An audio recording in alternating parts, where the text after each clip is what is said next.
गुढीपाडवा सण अगदी तोंडावर आला असताना साखर गाठींवर गॅस टंचाईचा मोठा परिणाम झाल्याचे समोर आले आहे। गुढीपाडव्यासाठी गुढीला बांधण्यासाठी लागणाऱ्या साखर गाठींची तयारी दरवर्षी जोरदार सुरू असते। मात्र यंदा कराडमध्ये गॅस टंचाईमुळे उत्पादन बंद करण्यात आले आहे। व्यावसायिकांच्या म्हणण्यानुसार गॅस उपलब्ध नसल्यामुळे आठवडाभर आधीच साखर गाठी तयार करणे बंद केले आहे। गॅस मिळत नसल्यामुळे उत्पादन थांबवावं लागत आहे। याचा थेट परिणाम किमतीवर झाला असून गेल्या वर्षी 15 रुपयांना मिळणाऱ्या साखरगाठी यंदा 30 ते 50 रुपयांपर्यंत वाढल्या आहेत। ऐन सणासुदीच्या काळात वाढलेली महागाई आणि गॅसची टंचाई ग्राहकांसाठी चिंतेचा विषय ठरला आहे। अशाच ताज्या बातम्यांसाठी आज आपल्या चॅनलला लाईक, शेअर आणि सबस्क्राईब करायला विसरू नका।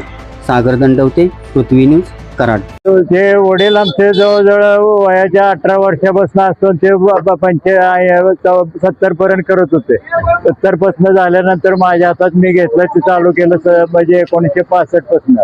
1965 पासून मी चालू केलं की आता माझं वयाच्या 74 पर्यंत मी चालू ठेवलेलं आहे। आता गॅस टंचाईचा त्यावेळेला बसला नव्हता। आता त्या गॅस टंचाईचा एक 6 दिवस 5-6 दिवस गॅस टंचाई पडली आम्हाला, म्हणून आम्ही बंद केलं।